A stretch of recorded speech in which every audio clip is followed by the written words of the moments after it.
நின்றபடியே தலை தாழ்த்தி ஜெபம் செய்வோம். அன்பின் நல்ல தகப்பனே, உம்முடைய வார்த்தைகள் ஆண்டவரே இந்த இயற்கையை படைத்து கொண்டிருக்கிறதற்காக உமக்கு நன்றி செலுத்துகின்றோம். தகப்பனே, உம்முடைய வசனத்தை அனுப்பி நான் அவர்களை குணமாக்குவேன் என்ற வார்த்தையின்படி உம்முடைய வார்த்தைகள் எங்களை குணப்படுத்தும்படியாக ஜெபிக்கிறோம். இயேசு கிறிஸ்துவின் மூலம் ஜெபம் கேளும் நல்ல பிதாவே, ஆமென். உட்காருவோம்.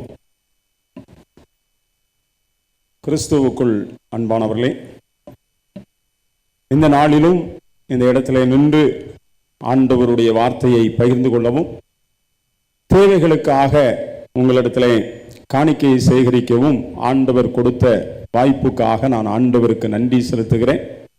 இந்த வாய்ப்பை கொடுத்த அருமையான போதக பிதா ரெவரன் பர்னபாஸ் அப்பாத்துரை ஐயா அவர்களுக்கும் நான் மனதார நன்றியை தெரிவித்துக் கொள்ளுகின்றேன். கிறிஸ்துவுக்குள் அன்பானவர்களே, நான் உங்கள் எல்லாரிலும் ஒருவனாகத்தான் இருக்கின்ற ஒரு நபராக இந்த இடத்திலே நான் இருக்கின்றேன். ஏனென்றால் இந்த இடத்திலே 4 ஆண்டுகள் ஊழியம் செய்வதற்கும் உங்களோடு பழகுவதற்கும் ஆண்டவர் எனக்கு வாய்ப்பு கொடுத்தார். நான் ஆண்டவருக்கு நன்றி செலுத்துகின்றேன். குறிப்பாக இப்பொழுது நான் பக்கத்தில் இருக்கின்ற ஆழ்வானேரி சேகரம் என்கின்ற அந்த சேகரத்திலே ஊழியத்தை செய்து கொண்டிருக்கின்றேன். கிட்டத்தட்ட என்னுடைய எல்லை எங்கிருந்து ஆரம்பிக்கிறது என்று சொன்னால், ரெட்டியார்பட்டியிலிருந்து ஆரம்பித்து அந்த நாசரேத் போகக்கூடிய அந்த ரோடு, அந்த சாத்தாங்குளம் போகிற ரோட்டில் இருக்கக்கூடிய மூளைக்கரைப்பட்டி பக்கத்தில் இருக்கின்ற எடுப்பல், அதே போல் திரும்ப நாங்குநேரி சைடில் போகக்கூடிய அந்த ரோட்டில் அம்பலம், ஆரம்புண்டார்குளம் என்று சொல்லக்கூடிய கிட்டத்தட்ட 11 சபைகளிலே இன்றைக்கு ஆண்டவருடைய ஊழியத்தை நிறைவேற்றும்படியான பாக்கியம் கொடுத்திருக்கிறார். எப்படி பார்த்தாலும் குறைத்து பார்த்தாலும் ஒரு 25 கிலோமீட்டர் சுற்றளவிலே 25 கிலோமீட்டர் சுற்றளவிலே என்னுடைய ஊழியத்தை செய்வதற்கு ஆண்டவர் கிருபை கொடுத்தார். நான் ஆண்டவருக்கு நன்றி செலுத்துகின்றேன். ஏற்கனவே ஒரு தடவை முல்லரையா இருக்கும் பொழுதும் நான் இதே திருச்சபையிலே உங்களிடத்திலே நான் காணிக்கை பெற்றிருக்கின்றேன். நீங்கள் உற்சாகமாக கொடுத்தீர்கள். இப்பொழுது என்னுடைய 5வது ஆண்டு. என்னென்ன செஞ்சிருக்கிறேன், என்ன ஆலயங்கள் கட்டியிருக்கிறேன் அப்படின்னு சொல்லி என்னுடைய பெருமைக்காக இது அல்ல. இவ்வளவு பணிகள் ஆண்டவருடைய பெரிதான கிருபையினாலே செய்யப்பட ஆண்டவர் கிருபை கொடுத்தார். முதலாவது அம்பலம் என்கின்ற ஒரு கிராமத்திலே ஆலயத்தை கட்டுவதற்கான கிருபையை ஆண்டவர் கொடுத்தார். எல்லாமே நான் கட்டின இந்த ஆலயங்கள் எல்லாம் குறைந்த மக்கள் உள்ள இடங்கள். அந்த குறைந்த மக்கள் எடுக்கிற இடங்களிலே ஆண்டவருக்கென்று கிட்டத்தட்ட இந்த அம்பலம் என்கின்ற இந்த ஆலயத்திலே கிட்டத்தட்ட 56 லட்சம் ரூபாய் செலவிலே ஒரு அழகான ஆலயம் கட்டி முடிப்பதற்கு ஆண்டவர் கிருபை கொடுத்தார். நான் ஆண்டவருக்கு நன்றி செலுத்துகின்றேன்.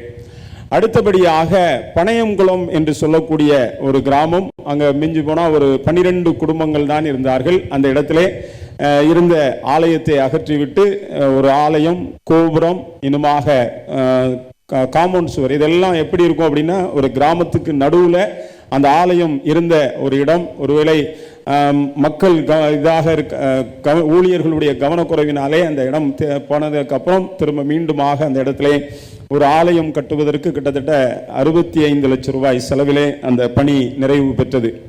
மூன்றாவதாக நம்முடைய நம்ம ஐயா பர்னபாஸ் ஐயா டிஎம்இல இருக்கும் பொழுது அங்கே ஒரு வீட்டில் வச்சு ஜெபக்கூட்டம் நடத்தி கொண்டிருந்தார்கள். மரவன்குளம் என்கின்ற ஒரு சின்ன கிராமம். அந்த கிராமத்திலே நடத்தி கொண்டிருந்த பொழுது அந்த இடத்திலே ஒரு இடமும் கொடுத்திருந்தார்கள். எனவே அந்த இடத்திலே கிட்டத்தட்ட நம்முடைய St John's higher secondary school ஒரு 6 லட்சம் ரூபாயும், மீதி கிட்டத்தட்ட ஒரு 30 லட்சம் ரூபாய் வெளியே பிரித்து கிட்டத்தட்ட ஒரு அழகான ஆலயம் மரவன்குளத்திலே கட்டப்பட்டு இப்பொழுது அங்கு நடைபெற்று கொண்டிருக்கிறது. போன ஆண்டு 2வது ஆண்டு விழா கொண்டாடினோம். கிட்டத்தட்ட 4 பேருக்கு ஞானஸ்தானம் கொடுக்கின்ற கிருபையை ஆண்டவர் கொடுத்தார். எல்லாம் இதிலேருந்து வந்தவங்க. போன வாரம் நான் போயிருக்கும் பொழுது புறஜாதியான மக்கள் கிட்டத்தட்ட ஒரு குடும்பம் கிட்டத்தட்ட 6 பேர் திருச்சபையிலே சேர்க்கப்பட்டிருக்கின்றார்கள். அடுத்தபடியாக நீங்கள் வழிப்போக்கர் சர்ச்சுன்னு ஒரு சர்ச்சு பார்த்துருப்பீங்க. இந்த ஹைவேஸ் ரோட்டில் ஒரு சர்ச்சு முன்னாடி இருந்துச்சு. அது திருமண்டலத்துக்கு இல்லாமல் தனிப்பட்ட முறையிலே நடைபெற்று கொண்டிருந்தது. அந்த அந்த ஆலயம் ஒரே நபரால், ஒரு குடும்பத்தினரால், ஜேக்கப் என்கிறவருடைய குடும்பத்தினால் கட்டப்பட்ட ஒரு ஆலயம்.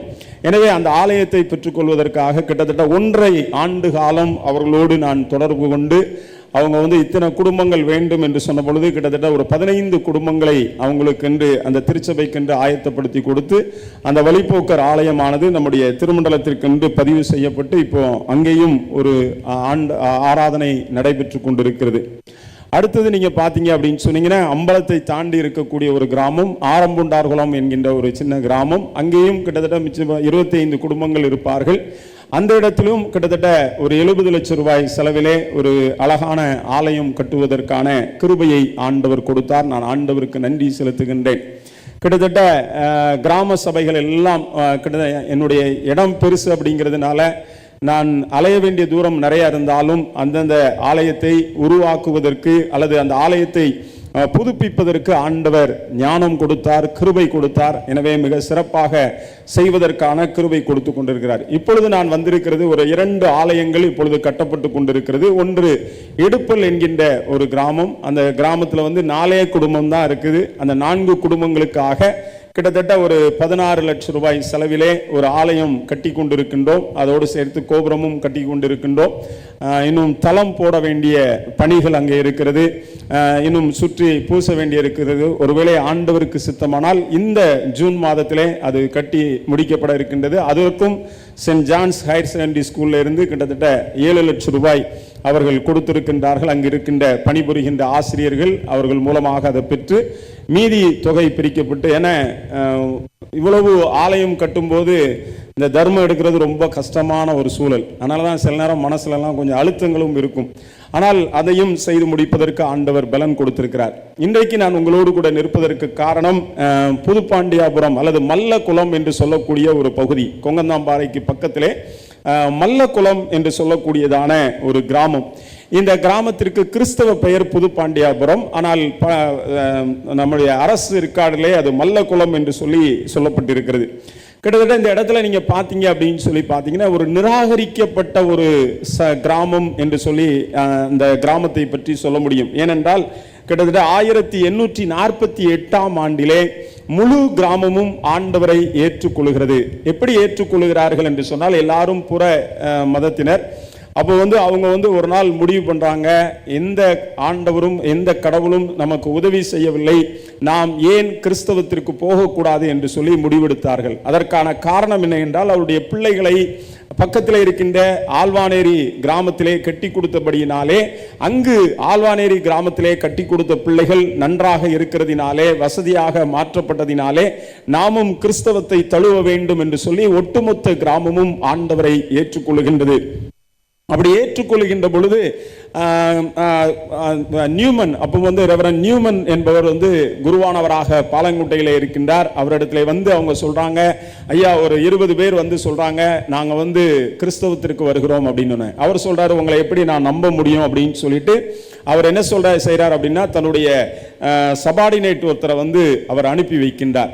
உதவியாளரை அனுப்பி வைக்கின்ற பொழுது அவர் போய் பார்க்கிறார், ஒட்டுமொத்த கிராமமும் ஆண்டவரை ஏற்றுக்கொள்வதோடு மாத்திரமல்ல, தங்களுடைய எல்லா காரியங்களையும் கிணற்றிலே வீசிவிட்டு ஆண்டவருக்கென்று வருவதற்கு நிற்கின்ற பொழுது அவர் சொல்லுகிறார், அங்கே என்ன செய்யப்படுகிறது என்று சொன்னால், ஒரு சின்ன குடிசையிலே ஆலயம் என்ன செய்யப்படுகிறது என்று சொன்னால் உருவாக்கப்படுகின்றது. நான் அதான் சொன்னேன், நிராகரிக்கப்பட்ட ஒன்று அப்படிங்கிறதுக்கு காரணம் என்ன என்று சொன்னால், அது கொஞ்சம் இன்டீரியரா இருக்கிறதுனால, ஒருவேளை இன்னைக்கெல்லாம் ஓரளவு வசதிகள், பஸ் வசதி அல்லது ரோடு வசதி பஸ் வசதி கிடையாது, ரோடு வசதி வந்திருக்கிறதுனால இன்னைக்கு போவது எளிது. நான் சொல்வது 1848ஆம் ஆண்டு காலங்களிலே அங்க ரொம்ப போக முடியாதனால அந்த கிராமத்திற்கு ஊழியர்கள் செல்வது நிறுத்தப்பட்டு அவங்க மீண்டும் என்ன செய்கிறார்கள் என்று சொன்னால், தங்களுடைய பழைய மதத்திற்கு திரும்பி விடுகின்றார்கள். கிட்டத்தட்ட 100 ஆண்டுகள் கழித்து ஆண்டவர் மீண்டும் அந்த கிராமத்தோடு கூட இடைபடுகின்றார். அந்த கிராமத்தில் இருக்கின்ற மக்கள் என்ன செய்கிறார்கள் என்று சொன்னால், 100 ஆண்டுகள் கழித்து அங்கே ஆண்டவரை ஏற்றுக்கொள்கின்றார்கள். எப்படி ஏற்றுக்கொள்கிறார்கள் அப்படின்னு சொல்லி பார்த்தீங்க அப்படின்னு சொன்னா, டாக்கேஜ் மினிஸ்ட்ரி என்று சொல்லக்கூடிய ஒரு ஊழியம் நம்முடைய சென்ட் ஜான்ஸ் ஹையர் செகண்டரி ஸ்கூலிலே ஆரம்பிக்கப்படுகின்றது.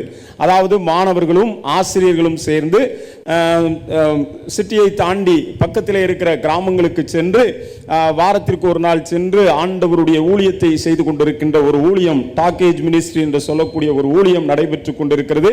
அதிலே மாணவர்களும் ஆசிரியர்களும் பங்கு பெறுகின்றார்கள். அதன் மூலமாக அந்த கிராமம் என்ன செய்யப்படுகிறது என்று சொன்னால் மீண்டும் முழுமையாக ஆண்டவருக்குள் என்ன செய்கிறது என்று சொன்னால் வருகிறது.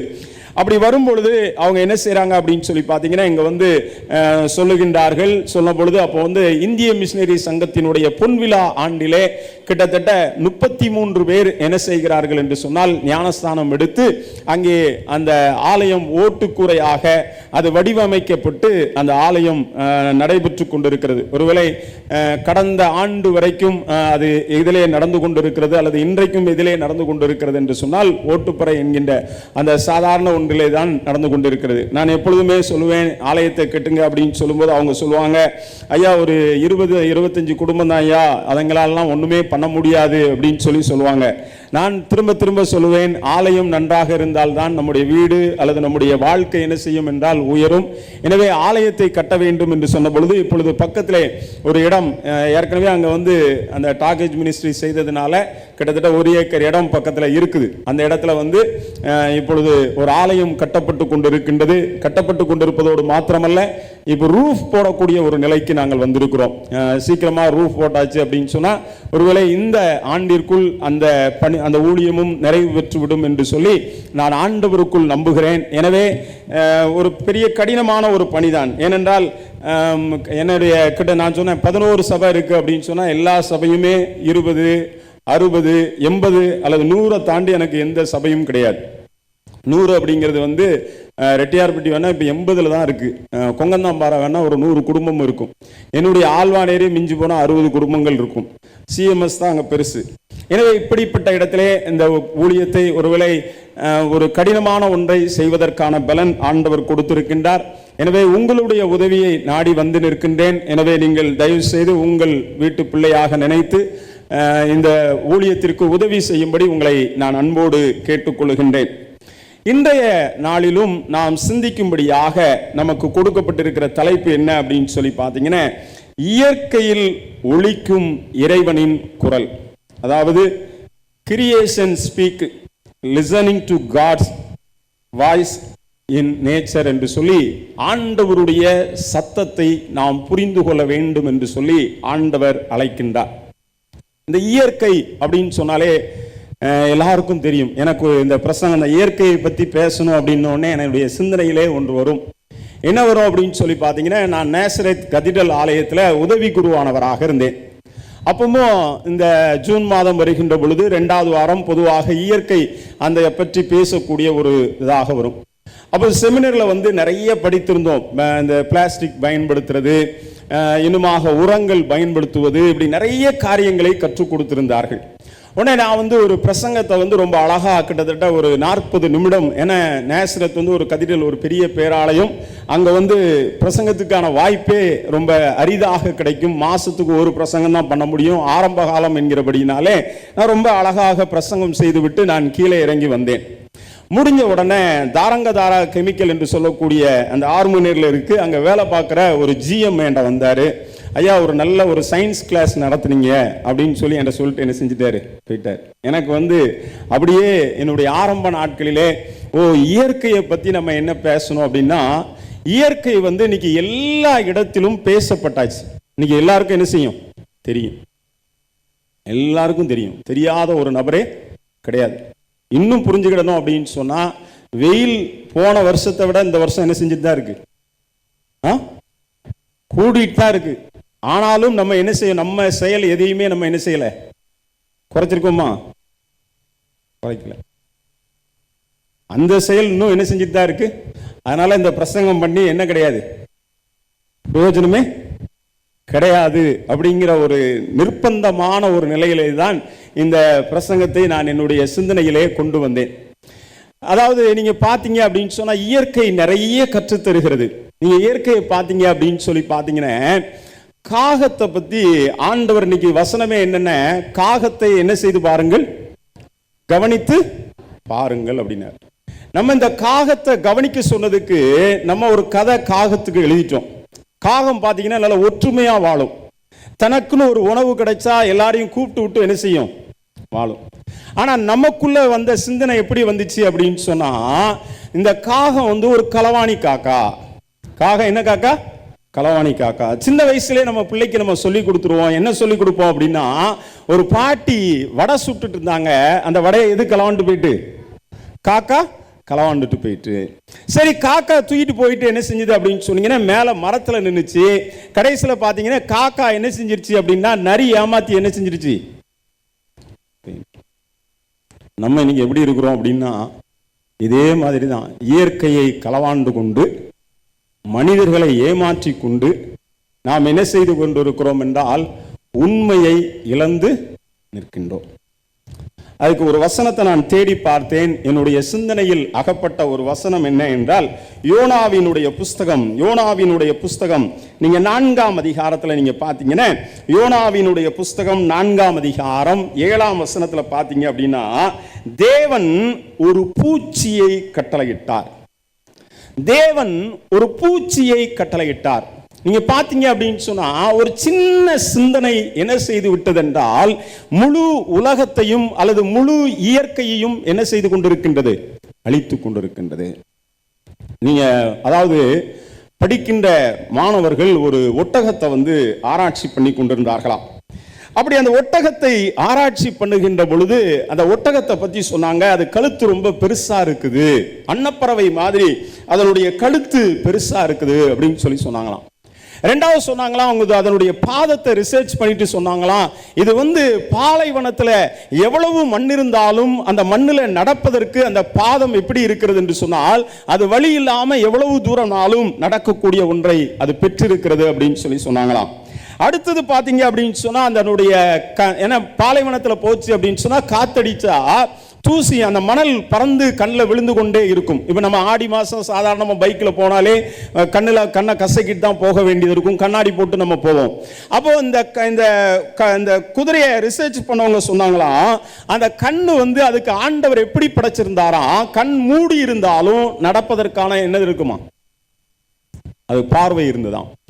அதுக்கப்புறம் சொன்னாங்க, அந்த கண்ணை இமையை சுற்றிலும் நல்ல பெரிய பெரிய முடிகளாக இருந்துச்சா. அந்த முடி எதுக்கு கொடுத்திருக்கிறார் ஆண்டவர் அப்படின்னு ரிசர்ச் பண்ணிட்டு சொன்னாங்களாம், பாலைவனத்தில் வெயில் நேரா கண்ணுக்கு நேரா அடைச்சாலும் அந்த வெயில அது கண்டுக்காம அது என்ன செஞ்சுட்டே இருக்குமா? நடந்துட்டே இருக்குமா? அதோடு மாத்திரமல்ல, பாலைவனத்தில் அதுக்கு சாப்பிட வேண்டிய உணவு கிடைக்காது அப்படிங்கிறதுக்காக தண்ணீரையும் அதே சமயத்தில் வேண்டிய உணவையும் சேர்த்து வைக்கக்கூடிய இறப்பையையும் ஆண்டவர் என்ன செய்திருந்தாராம்? அப்ப இயற்கை வந்து பேசிட்டே தான் இருக்கு. ஆனா நம்ம தான் என்ன செஞ்சுட்டு இருக்கோம்? ஒரு பூச்சா மாறி என்ன செஞ்சுட்டே இருக்கோம்? அழிச்சுட்டே இருக்கும். ஆனா அந்த பூச்சை கொல்ல முடியுமா அப்படின்னு சொன்னா என்ன செய்ய முடியாது. எப்படி கொசுவை அழிக்க முடியாதோ அதே மாதிரி நம்மகிட்ட உருவாகி இருக்கிற அந்த சிந்தனையை என்ன செய்ய முடியாது, அழிக்க முடியாது. எனவே என்னுடைய சிந்தனையிலே இந்த யோனாவினுடைய சிந்தனையிலிருந்து ஒரு 3 காரியங்களை மட்டும் நான் உங்களுக்கு மிக சுருக்கமாக நான் சொல்ல ஆசைப்படுகின்றேன்.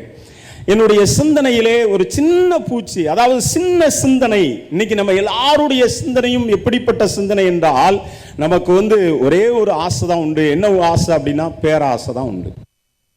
என்ன உண்டு? பேராசை. இன்னைக்கு நம்ம எதிலையுமே திருப்திப்பட போறதே கிடையாது. எது கிடைத்தாலும் நமக்கு வந்து அதுல வந்து ஒரு திருப்தியான ஒரு நிலையை எட்டக்கூடிய ஒரு நிலையில் நாம் இல்லாதவர்களாக நாம் காணப்பட்டு விட்டோம். எனவேதான் இன்றைக்கு இந்த இயற்கையை பற்றி பேச வேண்டியது இருக்கு. முன்னாடி பாத்தீங்கன்னா ஒரு வீடுன்னு சொல்லி போட்டாங்க அப்படின்னு சொல்லி பாத்தீங்கன்னா ஒரு நல்ல பசுமையா இருக்கும், அங்க 2 தென்னை மரம் எல்லாமே வச்சுதான் என்ன செய்வாங்க, படம் வரைவோம். ஆனா இப்ப வீடுன்னா எப்படி இருக்கும்? எலிவேஷனுக்கு மட்டுமே இன்னைக்கு நிறைய நம்ம என்ன செய்தோம், முக்கியத்துவம் கொடுக்கின்றோம். ஏன்னா பூச்சி உள்ள வந்துருச்சு. இந்த பூச்சி என்ன செய்ய ஆரம்பிச்சிருச்சு அப்படின்னா, இயற்கையை விட்டு நம்மை கொஞ்சம் கொஞ்சமாக அப்புறப்படுத்தி கொண்டே இருக்கின்றது. இந்த இயற்கையை விட்டு நாம் தூரமாய் போகக்கூடிய ஒரு சூழலை நமக்கு என்ன செய்து கொண்டே இருக்கிறது என்றால், நகர்த்தி கொண்டே இருக்கிறது. ஏன்னா மரத்தை வெட்டி வீடை கட்டுவோம், வீடை கட்டி ஏசியை வச்சுட்டு வெளியே வரும்போது ரொம்ப வெயிலா இருக்கு அப்படின்னு சொல்லி என்ன செய்வோம், வீட்டிலே இருக்க முடியலையே அப்படின்னு. ஆனா தெரியும் தெரிஞ்சாலும் நம்ம என்ன செய்ய போறதில்ல, மாற போறதில்ல. அதனால தான் நான் ஆரம்பிக்கும் போதே ஆரம்பித்தேன், இந்த பிரசங்கம் ஒரு வேஸ்டான ஒரு பிரசங்கம் அப்படின்னு சொல்லி தான் அந்த பிரசங்கத்தையே நான் ஆரம்பித்தேன். நான் 3 காரியங்கள் இந்த யோனாவினுடைய வாழ்க்கையிலிருந்து 3 உண்மைகளை உங்களுக்கு நான் சொல்ல ஆசைப்படுகின்றேன். முதல் உண்மை என்ன அப்படின்னு சொல்லி பார்த்தீங்க அப்படின்னா, ஏன் இந்த வார்த்தையை அல்லது அந்த பூச்சி என்கின்ற அந்த சின்ன கருத்தை நான் கொண்டு வருகிறேன் அப்படின்னு சொல்லி நீங்க பார்த்தீங்க அப்படின்னா, இந்த யோனா அவனை கூப்பிட்டு யார் கேட்கிறா அப்படின்னு சொல்லி பார்த்தீங்கன்னா, ஆண்டவரை அறியாத மக்கள் அவனை பார்த்து கேட்கிறார்கள். என்ன கேட்கிறார்கள் என்று சொன்னால், நீ யாரு அப்படின்னு கேட்கிறாங்க. உன்னை நீ யாருன்னு கேட்டா அவன் என்ன சொல்லணும் அப்படின்னு சொன்னா, அவன் பேரை சொல்லியிருக்கணும், அவன் என்ன செய்யறேன் அப்படின்னு சொல்லிக்கணும். என்ன சொல்றான் அப்படின்னு சொல்லி பார்த்தீங்க அப்படின்னா, அவன் ரொம்ப அழகா பேசுகின்றான். நாமெல்லாம் எப்படிப்பட்டவங்க அப்படின்னு சொல்லி சொல்றோம் அப்படின்னு பார்த்தீங்கன்னா, யோனாவினுடைய புஸ்தகம் 1ஆம் அதிகாரம் 9ஆம் வசனத்துல பார்த்தீங்க அப்படின்னு சொன்னா, யோனா 1:9 அவன் சொல்றான், என்ன சொல்றான் அப்படின்னு சொன்னா, சமுத்திரத்தையும் பூமியையும் உண்டாக்கின பரலோகத்தின் தேவனாகிய கர்த்தரிடத்தில். நம்ம எல்லாரும் யார் தான் ஆவியில ஜெபம் பண்ண சொன்னா ரொம்ப ஜெபம் பண்ணுவோம். பைபிளை வாசிக்காம எந்த வேலையும் என்ன செய்ய மாட்டோம். உன் வழியெல்லாம் கர்த்தரிடத்தில் ஒப்புவி அப்படின்ற மாதிரி எல்லாத்தையும் ஆண்டவர்கிட்ட சொல்லுவோம். சொல்லிட்டு அவன் அடுத்த வார்த்தை சொல்றான். என்ன சொல்றான் அப்படின்னு சொல்லி பார்த்தீங்கன்னா, 10 சொல்லுகிறது, கர்த்தருடைய சமூகத்தினின்று எப்படி போனான். நம்ம வேணா அதில் சேர்த்துக்கிடலாம், இயற்கையை விட்டு நாம் என்ன செய்து கொண்டிருக்கின்றோம், விலகி போய் கொண்டிருக்கின்றோம். இயற்கையை விட்டு நாம் என்ன செய்து கொண்டிருக்கிறோம் என்றால் விலகி போய் கொண்டிருக்கின்றோம். நான் இந்த மகாராஜ நகரில் ஐர்வாலா இருக்கும்போது தான் ஹவுஸ் விசிட் போவேன். அப்போ எனக்கு ஒருத்தர் வீட்டுக்கு போயிருந்தேன். அவங்க ஸ்கூலில் டீச்சராக இருக்கக்கூடிய ஒரு பையன். அப்போ அவர்கிட்ட ரொம்ப சும்மா, ஏன்னா நான் ஹவுஸ் விசிட் போகும்போது உங்கள் எல்லாருக்கும் தெரியும், ரொம்ப ஃப்ரீயாக பேசுவேன், ரொம்ப ஜாலியாக இருப்பேன், அந்த மாதிரி டைப்பில் தான் விசிட்டே பண்ணுவேன். அப்போ அவர்கிட்ட கேட்டேன், ஐயா இன்றைக்கி இருக்கிற +2 பையங்க +1 பிள்ளைங்கள்லாம் எப்படி இருக்காங்க அப்படின்னு கேட்டேன். அவர் சொன்னார், பிராய்லர் கோழி மாதிரி இருக்காங்க அப்படின்னு சொல்லி சொன்னார். ஏன் அப்படி சொல்கிறீங்க அப்படின்னு சொன்னேன். நல்ல பீஸா பர்கர் எல்லாம் நல்லா வாங்கி கொடுக்காங்க, சாக்லேட்டாக சாப்பிட்றாங்க. அவங்க இங்கேயும் அசையாமல் அங்கேயும் அசையாமல் அது பாட்டுக்கு பிராய்லர் கோழி மாதிரி என்ன செஞ்சுட்டே இருக்காங்க அப்படின்னாங்க.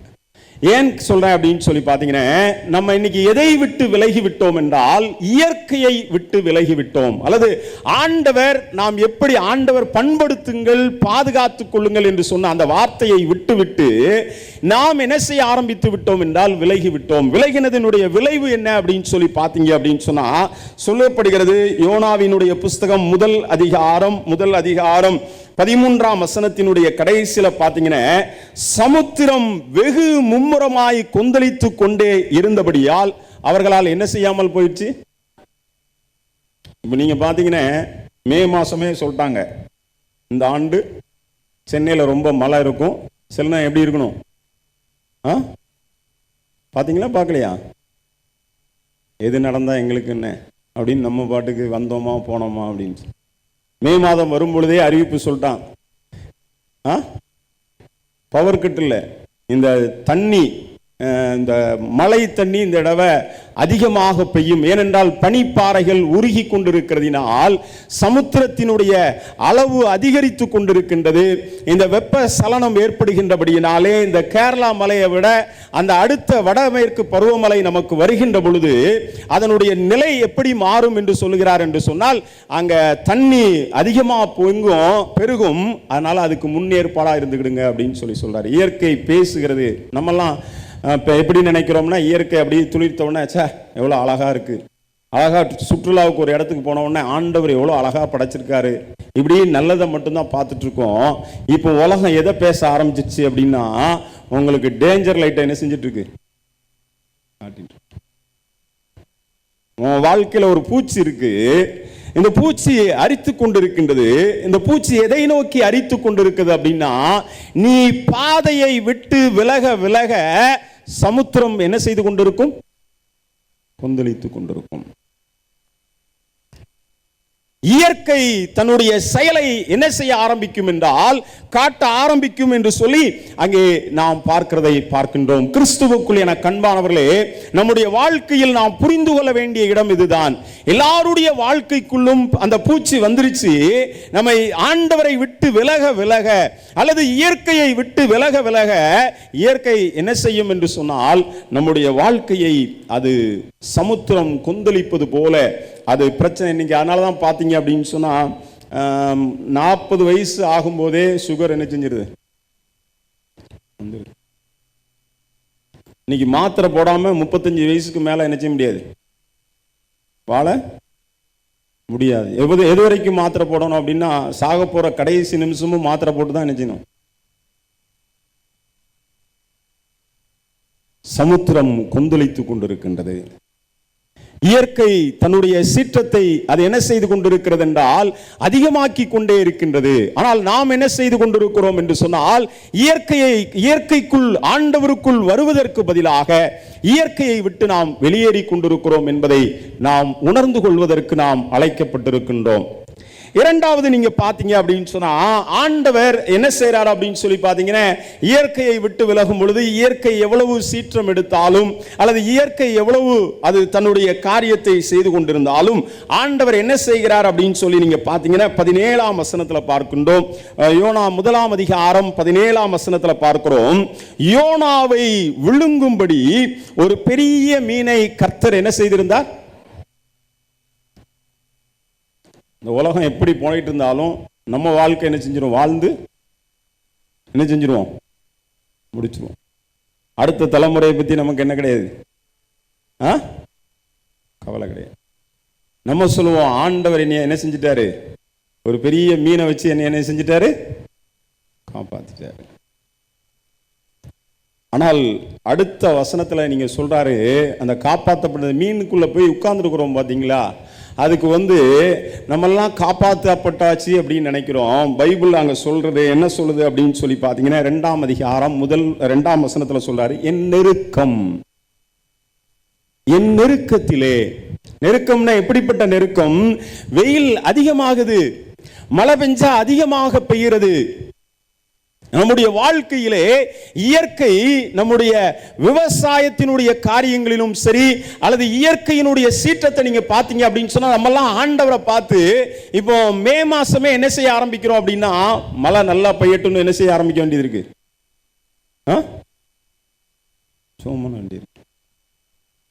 அது ஆக்சுவலா முன்னாடி செப்டம்பர் காலத்துல தான் அதை என்ன செய்வாங்க, பெய்யும் அப்படின்னு சொல்லி யோசிப்பாங்க. இப்ப அதாவது தானா பெஞ்சிட்டு இருந்துச்சு. இப்ப நம்ம என்ன செய்ய வேண்டியது இருக்கு அப்படின்னா, இப்ப லேசா அந்த வெயில் அடிக்கிற காலத்துல லேசா சாரல் அடிச்சா கூட நமக்கு எப்படி இருக்கு. ஆண்டவர் தான் சொல்றாரு, என் நெருக்கத்தில் சொல்லிட்டு அவர் கடைசியில் அந்த அதிகாரம் முழுவதும் நீங்க வாசித்து பார்த்தீங்க அப்படின்னா அதுல ஒரே ஒரு காரியத்தை தான் நான் சுட்டி காட்ட விரும்புகின்றேன். என்ன அப்படின்னு சொல்லி பார்த்தீங்கன்னா, யோனாவினுடைய புஸ்தகம் 2ஆம் அதிகாரம் 8ஆம் வசனத்தை வாசிக்கும் பொழுது அங்கே சொல்லப்படுகிறது. யோனா 2:8 பொய்யான மாயையை பற்றி கொள்ளுகிறவர்கள். நம்ம எவ்வளவுதான் ஏசி போட்டு நம்ம வீட்டில் ஏசி ஆக்கியாச்சு, முதல்ல பெட்ரூம் ஏசி ஆக்கணும், இப்போ ஹால் ஏசி ஆக்கியாச்சு, கார் ஏசி ஆக்கியாச்சு, அலுவலகம் ஏசி ஆக்கியாச்சு. ஆனால் திடீர்னு ஒரு செகண்ட் நம்ம காரை விட்டோ அல்லது இதை விட்டோ இறங்கும் போது நம்மளை அறியாமலேயே வெயிலினுடைய உஷ்ணம் என்ன செய்ய ஆரம்பிக்கு. அவர்தான் சொல்றார், பொய்யான மாயையை பற்றி கொள்ளுகிறவர்கள் தங்களுக்கு வரும் எதை போக்கடிக்கிறார்கள், கிருபை இழந்து போறோம். ஆண்டவர் நமக்கு கொடுத்திருந்த கிருபையை நாம் என்ன செய்து கொண்டிருக்கிறோம் என்றால் இழந்து கொண்டே இருக்கின்றோம்.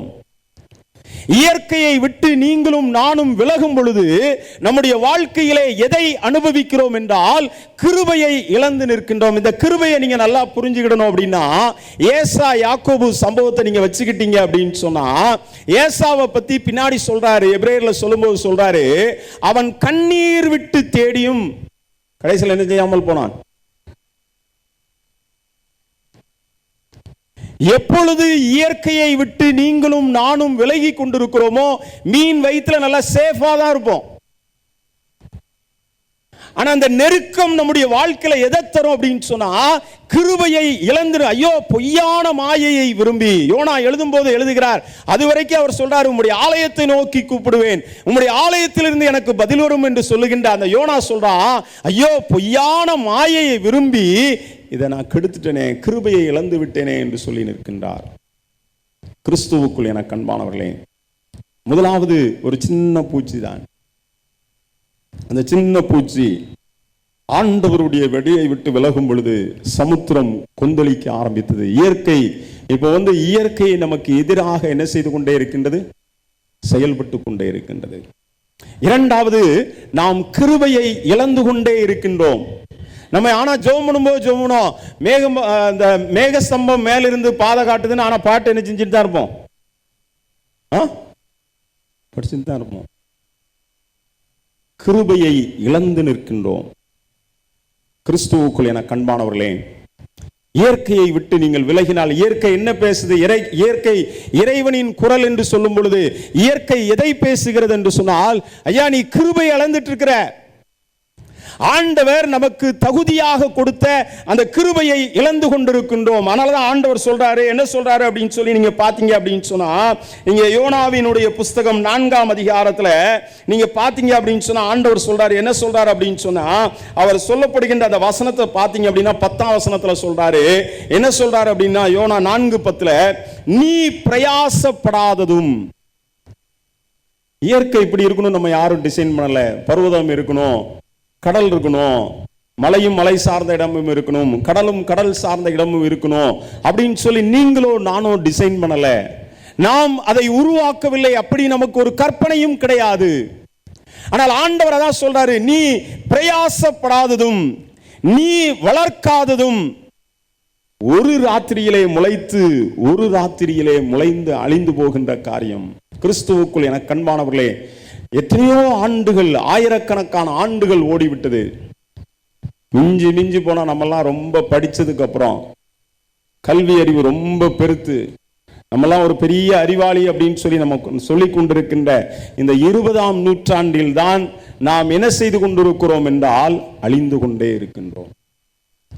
நல்லா படிக்கிறோம், கை நிறைய நல்ல சம்பளம் வாங்குறோம், எல்லாமே நிறைய இருக்குது. ஆனால் எதை விட்டு விலகி கொண்டிருக்கிறோம் என்றால், நாம் பிரயாசப்படாத ஒன்றை நாம் என்ன செய்து கொண்டிருக்கிறோம் என்றால் அழித்து கொண்டிருக்கின்றோம். நான் எப்பவுமே இந்த மலையை குடஞ்சி போற அந்த ரோட்ல அடிக்கடி போவேன். ஏன்னா இப்போ ஆழ்வானேரி எனக்கு அந்த ரோடு தானே, இந்த ரெட்டியார்பட்டி அந்த மலை இது பண்ணியிருக்கும். நமக்கெல்லாம் ரொம்ப சந்தோஷமா இருக்கும். என்ன சந்தோஷம் அப்படின்னு சொன்னா, மலையை குடஞ்சி பாதையை என்ன செஞ்சுட்டான், ரொம்ப லேசாக்கிட்டான். ஆனால் அந்த ஒரு மலையினாலே நாம் இழந்து போன ஆசீர்வாதங்கள் நிறைய, இழந்து போன ஆண்டவருடைய கிருபைகள் ஏராளம். கிறிஸ்துவுக்குள் என அன்பானவர்களே, மூன்றாவது நான் ஒரே ஒரு காரியத்தை நான் சொல்ல ஆசைப்படுகின்றேன்.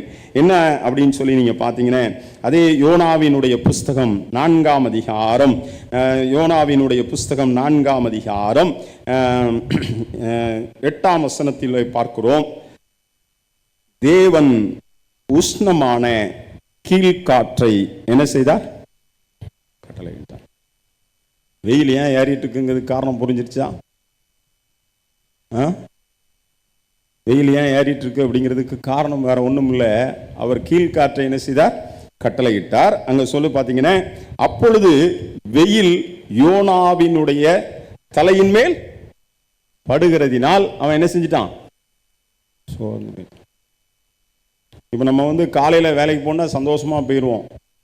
வெயில்ல வெளியே போனோம் அப்படின்னாலே நம்ம என்ன செய்ய ஆரம்பிச்சிட்டோம்? யோசிக்க ஆரம்பித்து விட்டோம். இயற்கையை விட்டு நீங்களும் நானும் விலகும் பொழுது, அந்த வசனத்துல நீங்க பாத்தீங்க அப்படின்னு சொன்னா, ஆண்டவர் இவன் ஜெபம் பண்ணவே இல்லை. நம்மலாம் நினைக்கலாம் அந்த இடத்த எனக்கு ரொம்ப இந்த இடம் ரொம்ப பிடிக்கும். நீங்க பாத்தீங்க அப்படின்னு சொன்னா, அதாவது நினிவே மக்கள் கூட கேட்டுட்டாங்க. ஆண்டவரை பற்றி அறியாத மக்கள் கூட இயற்கையோடு வாழ வேண்டும் என்று மாறிக்கொண்டிருக்கின்றார்கள். ஆனால் ஆண்டவரை அறிந்த யோனாவை தான் என்ன செய்கிறான் என்று சொன்னால், அங்கே ரொம்ப வருத்தத்தோடு உட்கார்ந்து கொண்டிருக்கின்றான். அந்த வசனத்தை யாராவது வாசிங்க. யோனா 4ஆம் அதிகாரம் 6ஆம் வசனத்தை வாசிங்க.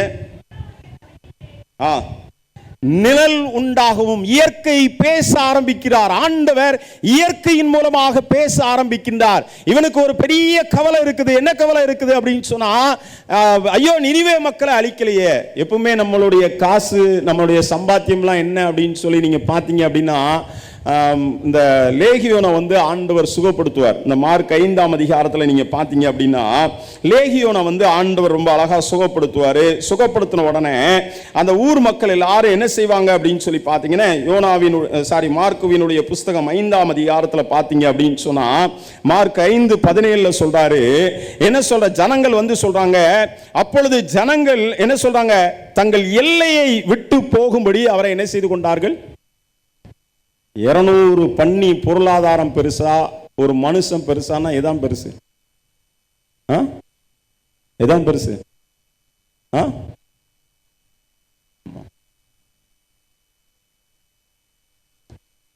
நம்முடைய வாழ்க்கை எங்கே போய் கொண்டிருக்கிறது? பொருளாசையை நோக்கி நாம் நகர்ந்து கொண்டே இருக்கின்றோம். அதான் ஆண்டவர் சொல்றாரு. என்ன சொல்றாரு அப்படின்னு சொல்லி பாத்தீங்கன்னா, நினிவேயிலே லட்சக்கணக்கான மக்களுடைய அந்த அழிவை விரும்புகின்றோம். மக்கள் செத்தாலும் பரவாயில்ல, நான் வந்து என்ன செய்யணும், லக்ஸூரியஸா இருக்கணும். அங்கே அவர் சொல்லுகின்ற காரியம் அதுதான். 6ஆம் வசனத்துல சொல்றாரு, நிழல் உண்டாகவும் அவனுடைய மனமடிவுக்கு நீங்களாகவும் தேவனாகிய கர்த்தர் ஒரு ஆமணக்கு செடி முளைக்க கட்டளையிட்டு அது அவன் மேல் ஓங்கி வளர பண்ணினார். அந்த ஆமணக்கினால் யோனா என்ன செஞ்சான்? ஆமா, பொருள் சேர சேர என்னதான் இருக்கும்? வியாதியும் சோரியும் எப்படி இருக்கும்? நிறைய. ஆண்டவர் தான் சொல்கிறார், ஒரு பூச்சையை கட்டளையிட்டேன். ஒரே ஒரு கேள்வியோடு நான் நிறைவு செய்ய விரும்புகின்றேன். ஒருவேளை இன்னைக்கு நம்ம எல்லாரும் பொருளாதாரத்திலே சிறந்து விளங்கிவிட்டோம். நம்முடைய ஆரோக்கியத்தில் நாம் எங்கே நிற்கின்றோம்? நம்முடைய சரீர சுகத்திலே நாம் எங்கே நிற்கின்றோம்?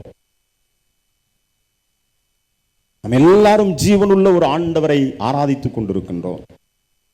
ஆனா எல்லாருடைய வாழ்க்கையிலும் சரீரத்தினுடைய பலவீனத்திலே, அந்த ஆரோக்கியத்திலே நாம் என்ன செய்து கொண்டிருக்கிறோம் என்றால், நாம் ஆண்டவரை எனக்கு இறங்கும் என்று சொல்லி நாம் கேட்டுக்கொண்டிருக்கின்றோம்.